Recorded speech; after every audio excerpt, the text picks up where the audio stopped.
Welcome back to my video. I got JB here and Turbo. Today is September 15th and it's later in the afternoon. Had a real busy day today. Went ahead and still took time to be able to go to boxing class. And as all of you may know, I think it's very important for you to be able to find time for yourself, even in the midst of deadlines. It's very important to be able to get that training in, to be able to get that exercise in, to be able to connect with yourself. We wanted to share another story, just like I have many of them, with a situation that I have ran into with one of my clients. He's a real estate investor, and I wanted to give you guys a little bit of a background. What exactly happened with this situation? So I have this client that had several properties in the past, started offloading them as he's getting older. He doesn't want to deal with these properties. And one of the properties that was sold back in 2020 was sold to the actual person that was renting the property as a seller financed option. So as some of you may know, this is something called a seller carryback, where you are the one financing. The buyer, which was the person that was renting the property, could not afford purchasing that property. What are your thoughts on that? I think you're going to see a lot more people defaulting. Um, it's a sign of the times. Yeah. I mean, basically, the gentleman, your client, was the bank, Yes. and he's going to default on the buyer. And it's no different than the bank foreclosing. Yes. And we're going to continue to see more of it. And I think if you're an individual doing private deals like this, you have to be very, very careful. Exactly. So that's exactly what happened. This person decided to purchase this property with a pretty high interest rate. It was close to 12%. Property was sold for somewhere a little bit under $400,000. Now, one of the pluses was that the person, the buyer, did have $100,000 to be able to put down as a deposit on this purchase.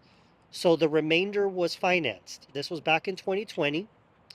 This person continued to pay interest-only payments to the seller. So during these 5 years, interest-only payments were made with the promise that after 5 years, or it could be before, but you have a total of 5 years to be able to satisfy the balance due, or you will have a balloon payment in after the 5 years have expired. So the 5 years passed. We're in 2025.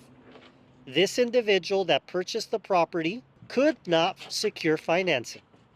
Interest rates are a lot higher right now than they were in 2020. The landscape has changed. This person did not prepare. No preparation. And now we have a situation where the seller did not want to go through this, but unfortunately is going to have to do a notice of default.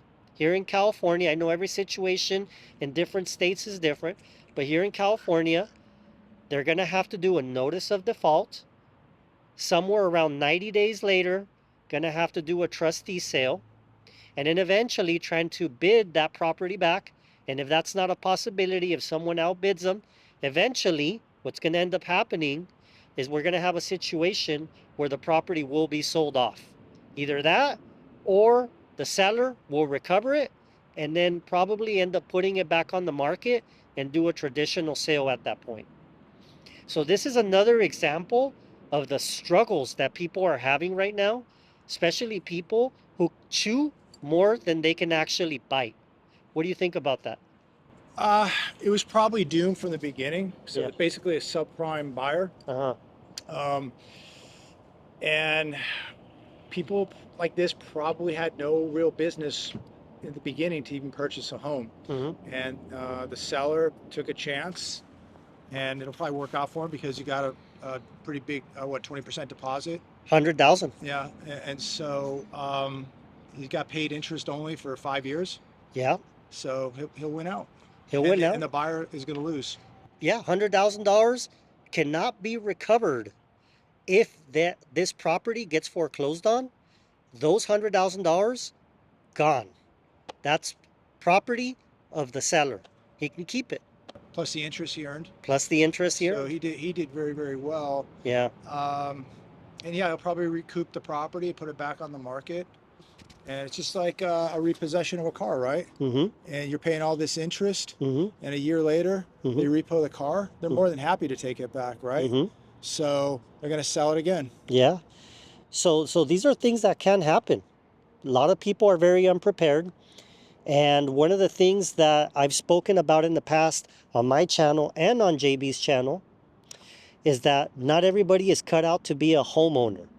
And there's a lot of people that think that just because they have a decent down payment, that that's all they need. But purchasing a property is way more than that.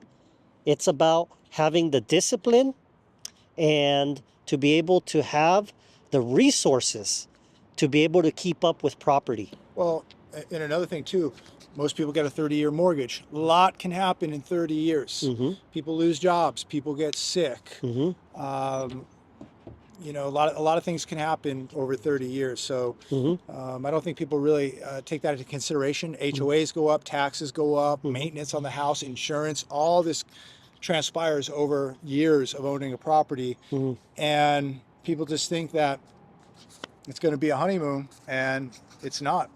No, these things are very, very difficult to be able to predict. And who would have known? I can guarantee you that this person was not prepared to be able to handle what could have happened 5 years from them. 2020 was a total different landscape than 2025. Everything started to look a lot different as the years went by. And I would add this, Enrique, Mm-hmm. the buyer of that house, imagine the economic situation they're in now. Mm-hmm. They're broke, and they're going to lose their house. Where do they go from here? They are now in crisis mode. As the seller, how can you avoid this? Well, number one, you do take a risk every time you decide to do seller financing. Now, let me give you a little bit of a backstory here.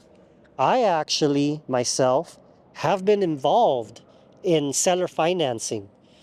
I have a commercial property that I purchased many years ago through a business, and I was able to get seller financing. And thankfully, I did have a situation where we did have a 5-year balloon payment option, and the sellers were able to extend it. So I could have immediately went ahead and tried to secure a loan to be able to pay them off, but the sellers themselves actually reached out and they went ahead and extended it. So I was able to get a really good deal. At that time, the interest rates were very low for seller financing. I ended up getting a 6% interest rate, which at that time, it was probably considered high. But if you look at it now, for seller financing, 6% is actually very, very good. So I know what can happen. I've had experience dealing with seller financing. And every single year when you own a property, property taxes go up, insurance goes up, and there's other things that can happen too that can definitely mess you up along the way. I would say this too. If you're a buyer Mm-hmm. doing seller financing, something happens to the seller, you could be in trouble too. That is true. So if the seller dies, now what happens? Exactly. And I've actually seen that before.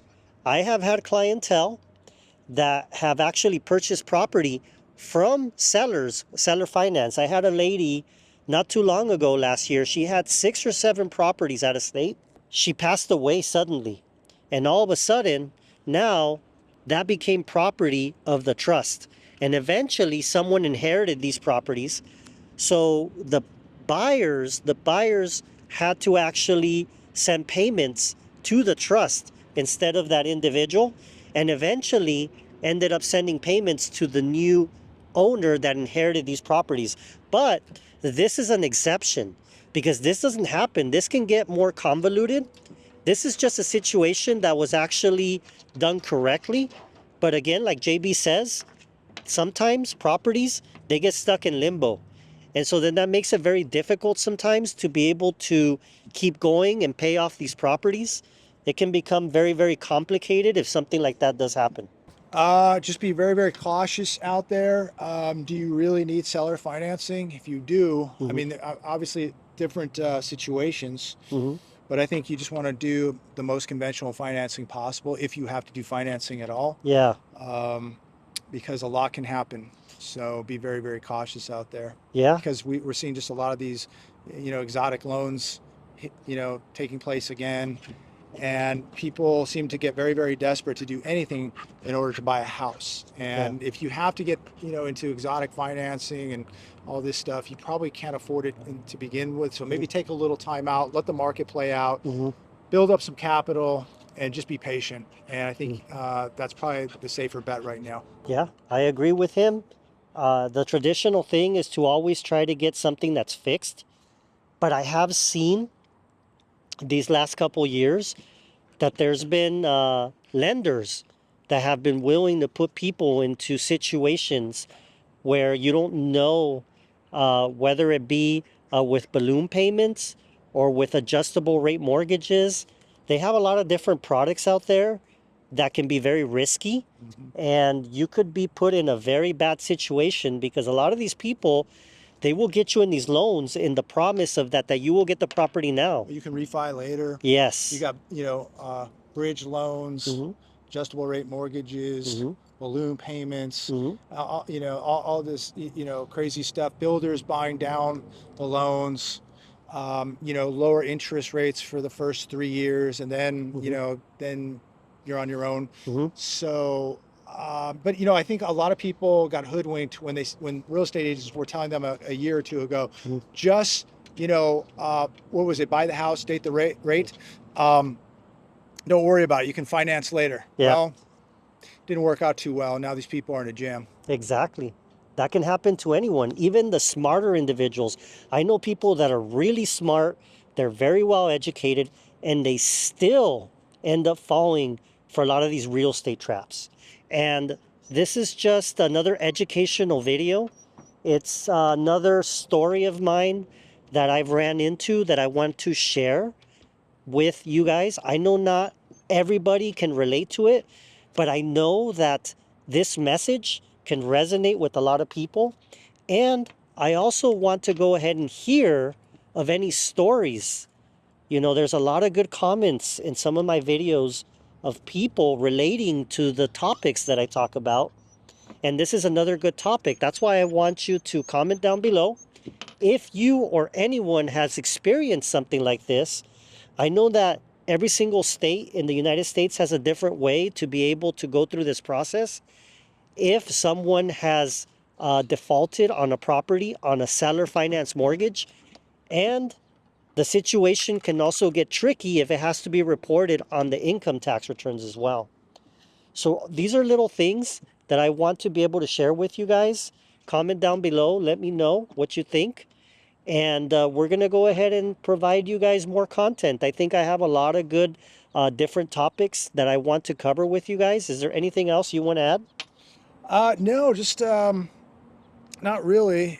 I will add this. We will see, I believe, a 25 basis point rate cut on Wednesday. We will see if that has Mm. any influence on the housing market whatsoever. I don't think it will. Hmm. We'll see what kind of influence it has on the stock market. I think it will. Hmm. It will do absolutely nothing for the average American, Hmm.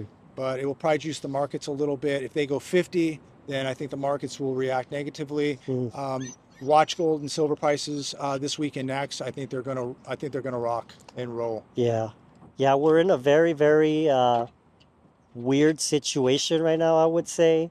I have noticed that a lot of the people that I talk to, they're slowing down their spending, and there's less money flowing around right now.